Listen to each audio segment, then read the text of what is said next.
Live from Huntertown, Indiana, it's Soarin on the air. Hi, I'm Bob, and it's Tuesday instead of Wednesday, so don't worry, you don't have to adjust your calendar or anything like that. So today we have a lot of different topics, a lot of birds to meet, a lot of people to meet, and a lot of things to talk about. Well, one of the things I want to talk about is I skipped a question a week before last, okay? Somebody, several people had sent in questions, and one of the questions was, are there vegetarian raptors? Well, here's one. Here's an example of a vegetarian raptor. Okay? Ba-dum-bum. Ba-dum-bum. Okay, that's just Yay! fun. Yay! Ooh, well, I didn't get any hisses on that, so that's okay. But there is one vegetarian raptor. There's this fella here, a palm nut vulture, which is found in sub-Saharan Africa, and it feeds primarily on the fruits of oil palm trees and Rafika trees. I guess it's another kind of palm. Anyways, they have fruity nuts, and so they eat the fruit. They also eat some carrion, so they will take a little bit of carrion. So these guys are kind of interesting because they think that these are the bridge between old world vultures and new world vultures. Okay, so very handsome looking bird, slightly smaller than our turkey vulture, but as you can see, a little bit bulkier. So yes, there are vegetarian raptors, including the one that didn't do too well. So anyway, a couple other things. The Christmas quiz is still here. I'm still waiting to hear from some of you people. Yay! Yay! And it was real easy, wasn't it? Yeah. Gigi's standing here. I'd say, the quiz went out at 6 o'clock, and she sent me her answers by 7. No way. I don't know what she was doing. I don't think it She must have been texting on the way back, researching on the way back home. Back to Ohio. So she was the first one done. Got them all right. Yeah, it was easy peasy, right? There were a few tricky ones, though. Well, there were. There's always got to be a sneaky one. Yeah. I started off with 3 good, easy ones, so just in case, well, there you go. There's 3 easy ones, right off the top. And so, don't forget to participate. There's some fantastically good prizes, and you'll really like them. So don't forget that. So today's big thing is we're doing fundraising. Today is Giving Tuesday. And all across the country, people are making donations to their favorite charities, and I hope you're going to be our favorite charity from now on. Because we have a lot of mouths to feed, that kind of thing. So anyway, we're you can give to us. You can go on, and I'll give the address here in a minute. And so Giving Tuesday. And if you make certain size donations, there are certain premiums being given. So if you give $1,000 as a premium, you'll be given a tour of our facility with the Raptor Adventure. So you can bring out some loved ones. So we've already had one person, Rich, already claimed. Wow, Rich and that's his great. Grandchild will be out here. Grandson will be out here. So that's going to be great. So Wonderful. So that's a good deal. Get to meet all these wonderful birds that you're seeing here, but in person, not being televised. And let's see, matching funds. Okay, $250. If the first person that sends in $250 will have an anonymous donor match that with another $250. So that's so $250 that buys a box of frozen mice. Okay, so we really like that. So 1 box of frozen mice. Yes, I know you like them. That's Cheyenne back there. Yeah, that's. And I've just gotten the word that we have got already raised $3,050. Yeah, right. Wow, and by 20 donors so far. Yeah, we have 20 donors. Okay, great. Yes, I just got the hot off the press. Right. Yeah. So, and let's see. Also, first what I have down there. First 6 people will get a calendar that if they donate $75, and so you get that nice beautiful calendar, limited edition. I've had people calling me asking for a calendar, and this is one way that you can get it, and just hot off the press. Okay, right over here. Let's see, I just got another matching fund thing. Let's see, next two people that donate $100 will have $100 matched and be donated. Oh, wow, great. So we're coming along there. So and just to mention a few people that have been helping us out. Let's see, I got this big long list. All these people have been helping us. Wow. And this is just some of them because I'm not keeping up to date. So anyways, we have I'd like to thank Sandra. Lisa, come on back. Lisa is one of our long-term volunteers. She's been kind of out of the limelight for a little bit, but she'll be coming back. Soarin, Julia, and let's see. Oh, Jean. I haven't seen her for a while. Maureen, Mary. Where's Mary? Mary gave us some money. Okay. Besides her time, she made a donation. So Liz and Marcia. And Ruth, where's Ruth here today? No. No, she's Monday. Later on. Let's see. Oh, Randy from down in Indianapolis. He's always been a good contributor to us. Oh. So thanks, Randy. And let's see who else we got there. Laura Gump, and she's just right over here in Huntertown. One of the Gump people. And Joanne. And let's see who else we got. Zach, Gabbett. Andy. Oh. Andy gave us some money. Oh. That was really nice of him. Oh. He was saving that for his Florida vacation, but we're going to take that money from him. Let's see who else we got. We got Abby. She's giving us some, and Zepke, one of our long-term volunteers. She's going to keep a low profile, and at this point, but she comes through every month helping us out. So, and Diana even gives some. Look at that, Mike. Mike actually opened up that wallet. Good grief. Okay, so that's fantastic. So we're getting people come in, So anyway, so some of the premiums I was talking about, the Raptor Adventure.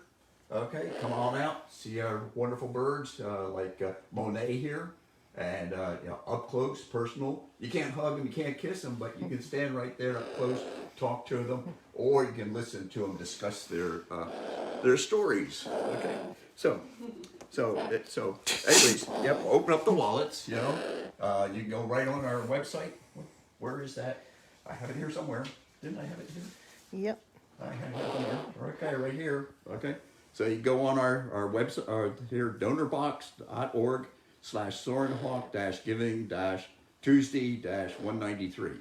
And we'll put the link in the comments here also to make it easy for people to donate. Yeah, so anyways, yep. Be generous. Christmas only comes around once a year, okay? And these birds, they're here 24/7, 365 days a year except for leap years. Add an extra day in. And all these volunteers that you're going to meet here personally, no, close, even though they're all going to be masked, they're here 365 days a year plus the leap day.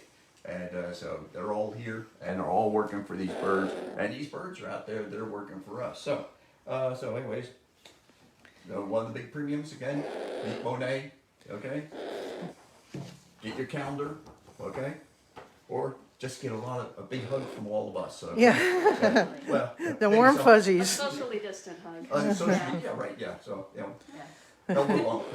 Okay, or a fist bump if you want. Okay, so, anyways, we like to have some personal stories All right. presented. I'll bring up Cheyenne then. So we're going to bring up Cheyenne. So, and we'll have a new camera person. Okay. Hi, Cheyenne. How you doing? So this is Cheyenne's normal voice, right? I don't know what she's saying, but she's going to speak right up. So tell us all about Cheyenne. Well, I wanted to especially talk about Cheyenne today, being that it's Giving Tuesday. I believe Cheyenne is a great example of what we do at Soarin Hawk. She was a falconer's bird, and he was free flying her, and she got tangled in with some electrical wires. She was badly burnt, didn't think she was going to survive. He ended up by giving her to Soarin Hawk, and she was in our ICU for about 1.5 years. I volunteered at our ICU, so I got to see her every week. Her personality came out more and more. We had to wrap her feet because they were so badly burnt. Pretty much once a day, they had to be treated. We had different types of wraps that we put on her feet. You can see that she did lose one of her talons. We had to check her feet, make sure that they were going to develop the skin that needed to be at the bottom because she had none. Her wingtips had to be amputated. The first amputation was done, and then there was another little part of the wing that was sticking out, and that needed also to be amputated. So like I said, she was with us for about 1.5 years in our ICU. Now, her mission in life is to be one of our ambassador birds.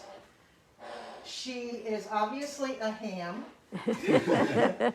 She goes out to educate the public about her species in particular, also about the benefits of raptors, and she has a home for life here at Soaring Hawk. She is a fun bird to handle. I love all of our birds, so I can't really say that I love her the best, but I do love all of our birds. But it's whenever we go on a presentation, usually if you speak about the Cheyenne, she has to answer back with her little voice. So, if you want to help us with birds like Cheyenne, who really come in but basically with no hope to survive, and here she is, a gorgeous bird, helping our Soaring Hawk mission. If you can help us help them, please do. Oh, thank you. Yeah. She's a good, healthy bird. You can see the nice orange color now on her tarsus. Yes. Right? And also on her, the nares there. Okay? So she's a good, healthy bird. What's she eat each day? She eats either chicks or mice, or I think sometimes rats. She eats probably about 4, maybe mice a day, I'd say. Wow. She likes to play with her enrichment, which we do too. But she's a character. Yeah, she's a real easygoing bird. I've taken her out a couple times, and even in public, and there's people around. She does real well. Yeah, she really does. She's a great bird to handle, and like I said, you have a conversation with her. Yeah. She's very popular at events because she likes to show everybody how beautiful she is now. She's a real pretty bird. So. Yep. Okay, well, That's Cheyenne, Cheyenne. thank you. So who else we have here? Oh, Nicole. Yeah. And who's this? This is Marshmallow. He's one of our new Edbirds. He came to us earlier this year in the early spring, late winter time. Almost immediately when she came in, we knew she was non-releasable because she has a decreased left eye, so she had some type of eye injury coming in that we couldn't fix. And when we got her, she had a very calm temperament, so we figured that a couple of our Edbirds are getting older, that it'd be a good addition to get another one. So she can see enough to find her food, but that's, if we were to release her, she would not do very well. So that's why she is with us. She hasn't gone out to any presentations yet. It takes quite a bit of time just to get them all trained up. So she's been worked with a lot of our volunteers to get her trained, so she's used to the bluff, she's used to being around other people, and she's comfortable with being where she is. So soon she'll be out educating the public just like the rest of them. Now, did she find spending time with a surrogate mother? No, she was an adult when we got her. Oh, okay, so she's an adult, so she didn't spend time. And that's one of the things we do. If we get in young ones in the springtime, we'll often put them with surrogate parents so that they can be at least taught a few things that we can't. I know I've seen Nicole in there trying to tear up mice and stuff with her beak, but it just doesn't work. So we put them in with a barred owl. So we had that this spring, didn't we? We had one barred owl that we put in with Indy. We had two two, babies okay. go in with Indy, one of our other barred Oh, owls. that's right. Yeah, there were 3 in there. Okay. So they were in there, and we could hear the conversations going between the pens. as moms were bragging about their kids, weren't they? So, and in fact, and sometimes we even have visitors at night we've had barn owls come over to visit the guys at night and see what's checking in, checking out. But anyway, so this is going to be a nice bird. Who named her Marshmallow? We actually had a poll between all of the volunteers. We actually put names into a box, and we actually did that on one of our Facebook Live. We pulled one out, and whatever that name was actually the name this guy got. So that was my fault. Yeah, I pulled the name. Your fault, pick the name. but she is a nice big, slightly toasted marshmallow. But yeah, she is sweet. She has a good disposition, Yes, she and does. she has gotten along. You know, I remember when she first came here, she's very nervous about us, but now she seems to be very accepting and willing to work with people. So we're going to see you out there on the trail, huh? Okay, Marshmallow. Yes, I know. Give me a good stare. Okay. So every bird has a story. Yeah. Every rehabber has a story. Every handler has a story. You know, and I hate to tell you this, but each of these handlers has their favorite. Okay. But we don't tell birds that. All right. We tell the birds they're all our favorite. So who do we have over here, Barb? Do This you want to take this or do you want me? I Sure, can I'll go take get it. more. is probably our smallest bird. Oh, you're gonna talk a little bit. This is Puck. Puck is an eastern screech owl, and he's being very shy right now. He lives in a screech owl pen with 3 other screech owls. One, a red phase, Arlo, and 2 others. So he's little, so he can hang out with a bunch of others. And he has if you look at him, you can see that his wings aren't exactly the same. A wing injury, so he can also not be released into the wild. He also had an eye injury too, and you can actually still see Can you? the blood in one of those eyes. If he would It's- show you his eyes. He doesn't want to face the camera. Oh, no, he's being kind of shy. He's a pretty vocal bird. He talks a lot, cheeps a lot. Yep. Sweetest thing. I'm not going to say he's my favorite. That's against the rules. But he's just a really sweet bird. No. He eats mice. About what? 1 a day? 2 a day? He's in a pen that has, maybe, I think we feed 6 or 7 into that pen for 4 of them, so 1 or 2, I Yeah, would 1 or say. 2. Yeah. First come, first serve. There he goes. There. Hi, And Puck. those tufts on the top are not his ears. His ears are actually over here. That's just his way of telling you that he's comfortable. If they were down, it would mean he's unhappy. So he's pretty calm right now. Pretty happy. Watching the world around him. Puck is one of the birds who came in, and we had a lot of screech owls that came in last year, and he was one of them. And we felt like he would have the right temperament to become an educational bird. So he was actually trained at one of our volunteers' homes. Puck?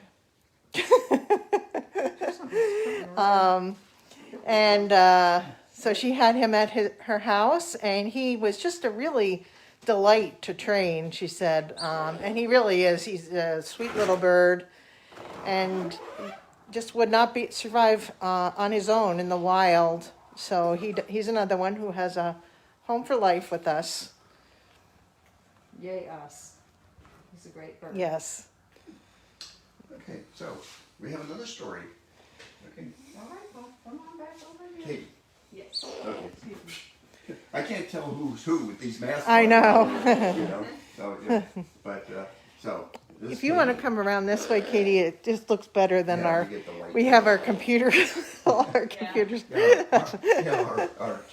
Our office to be someday. Yes. So, All right. so this is Ruby, red-tailed hawk, and she's, how old is she now?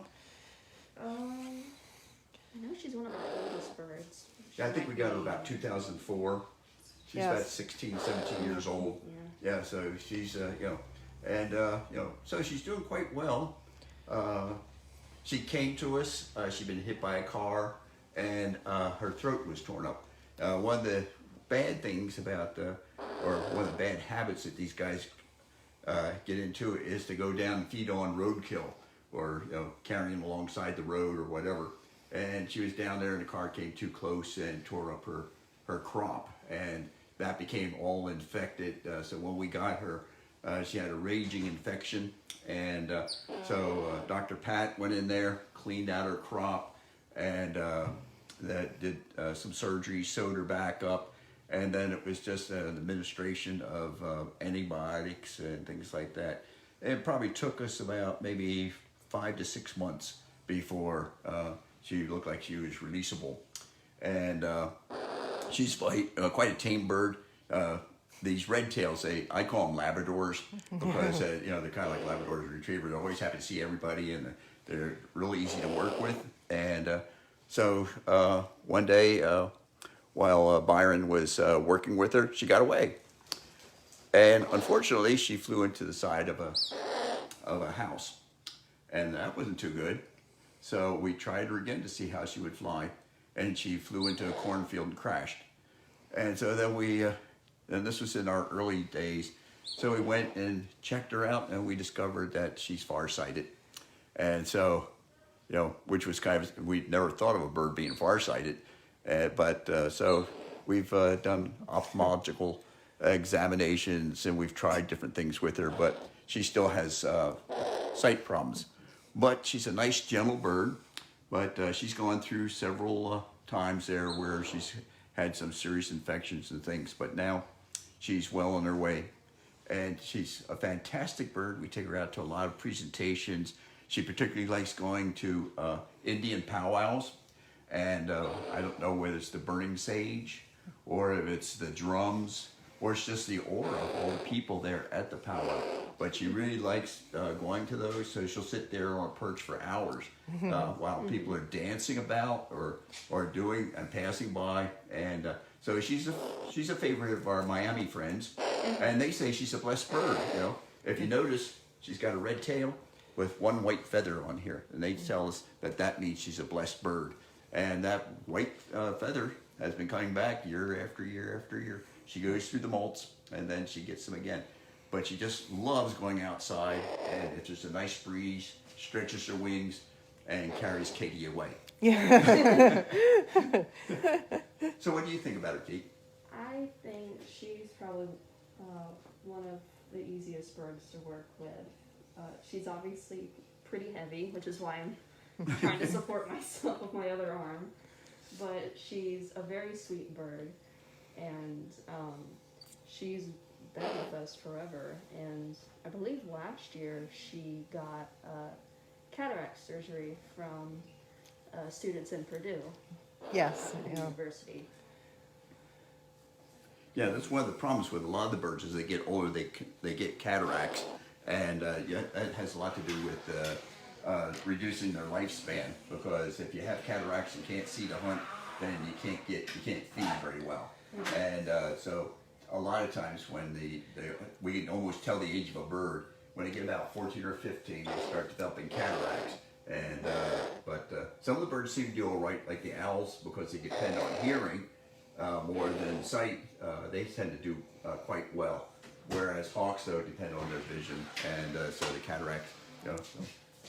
Oh, got another one. Okay, so we're gonna have a parade of birds here for you today. And just think, these are birds that you can see. You can come out here to our Raptor Adventure, okay? And so if you donate $1,000, we really would appreciate it, and we'll treat you like royalty, and we'll give you the royal tour, okay? Take you around, show you all these birds, and you can have your picture taken with any of the birds, okay? And you can get the left side, right side, the best side, the back side, whatever you want, okay? We'll get good pictures of you, Whatever But the thing floats is, your boat. but you'll also get to see how we do things here, and maybe you'll just learn that you really want to join us and take part in all this activity that we get into, and also have fun with the birds, and also learn a lot. So let's see, who else is there that we have? Oh, we got Monet. You have time? Oh, we got a little bit of time. Yeah, we have time for you. Yeah, right. Okay. And Monet. And Monet. Okay. So this is Jillian, and this is her baby Monet. Yeah, yeah. I had the privilege of taking care of Monet when we first got him. It is a male. He was captive bred. The egg was taken from his parents and raised indoors. Fed well. So he's imprinted on people. I don't know what wild instincts remain in him, but he's very healthy, fully flighted. But if he ever got loose, he could fly. He would fly away. But he would not know how to take care of himself. So about not let that happen. He is a barn owl. Unique for owls around here. You notice the facial white facial disc, which is a trademark for this particular owl. He's going to talk to you. Don't like that camera, do you? No. I think owls, more than any of the raptors, have such unusual facial expressions, and I think with their eyes that No. no, it's okay. Their eyes don't move back and forth like a hawk's eye, so they look like they're staring right into your soul. I don't know if you can hear that or not. Can you hear him Yeah. talking? You talk.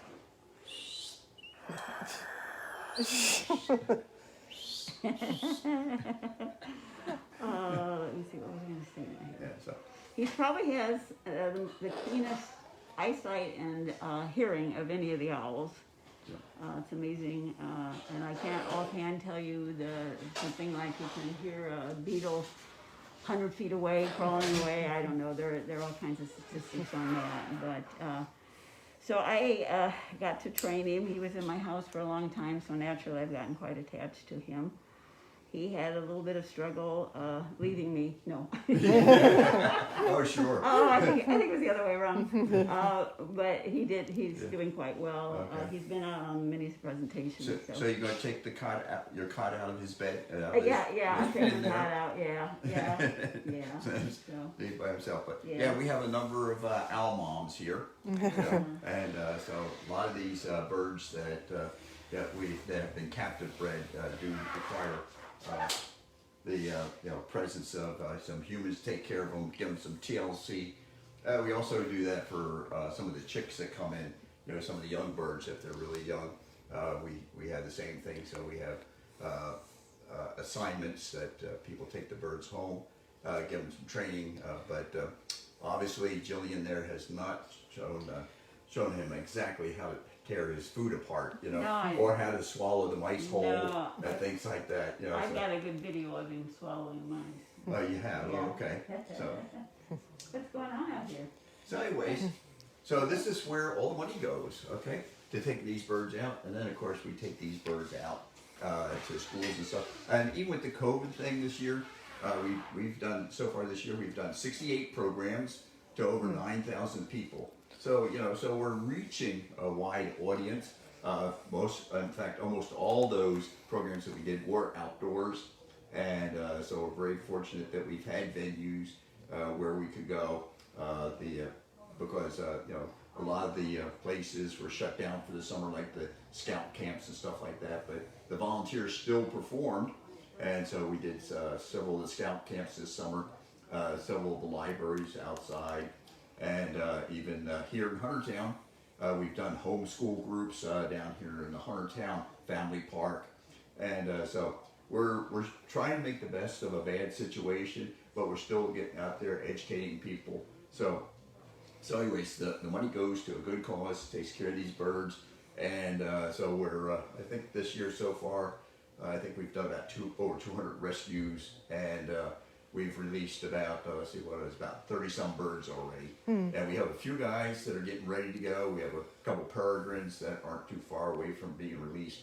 And I think, what else we have? We've got a great horned owl that needs some more work, right? Yes. And so I think, so we're getting the birds back out, you know, but we need help, you know. Just to give you an idea, let me see here. What we got here? Okay, oh yeah. So, like earlier this year, we had some kestrel babies that we took care of, 6 kestrel babies. Cost us $161 a month to take care of those 6 kestrel babies. So that's you know, a lot of mice and chicks just to take care of those guys.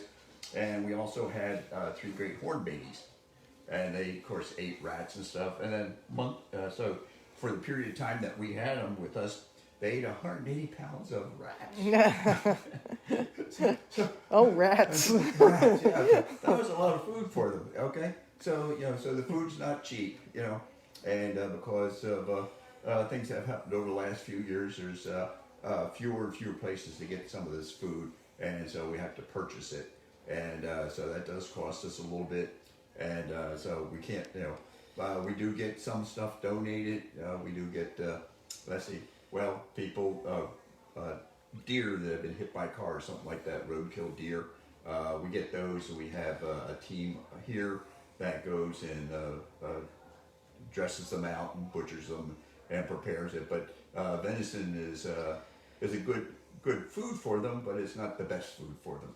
So some of the things are a little bit more nutritional than the deer. And and occasionally I'll come along and get a roadkill squirrel. Sometimes I have to chase them quite a bit, but I still get them. No, I'm just kidding. But so they get some of that, and they get some muskrats, and then we have a bunch of people that like to fish, and several of our birds demonstrated that hey, they do enjoy fish. Birds you would not have expected eating fish. You expect our eagle would, but I think a couple of the owls, the barred owls, like them. And let's see, who else? Ginger. Ginger, yeah, she's a red-shouldered hawk. A forest bird, but boy, that fish is good. And so there's as long as you got tartar sauce or something with it. But anyways, so there's people do fishermen donate, and like I said, the state police and the highway department, they find these dead deer, and we can dress them out. Yeah, I know. We're not talking about that. No. You're not talking about that. We just got some birds brought in. We're not talking about them yet until we see what's happening. So, anyways, so we're over 3,000. So $3,000 that we've have been brought in. So now that you've heard our stories, seen our birds, and and if you don't want me to keep moaning on, just go ahead and get out those checkbooks or get out the that kind of thing. And give us a chance, okay? So, right, I think there's a man looking for me. Okay. Okay. Another volunteer. Oh. Okay. So, anyways, that's me. And again, come on in. Take care of. Sign up. All right. Go to the donor box. All right, and go ahead and make a donation. We really appreciate it, but the birds will really appreciate it a lot better. Right? Right, Cheyenne? Yeah. Right, Cheyenne? Okay. So I'm going to say goodbye. We're going to come back in about an hour. Okay. What about 3:15? Well, we were thinking 2:15, but Okay, maybe how about 2:30? How about 2:30? We'll come back at 2:30. 2:30. Let you know how we're doing. So go ahead, be generous. It doesn't hurt. Okay. Yeah. So so be generous. And look at all these people that they put in all this time. We put in hours and hours every week. And so help us out a little bit, okay? So this is Bob. I'm signing off live from Punchertown. Bye. What happened to the audience? Yeah. They're all playing words. Okay. All righty. Bye, everybody. Thank you.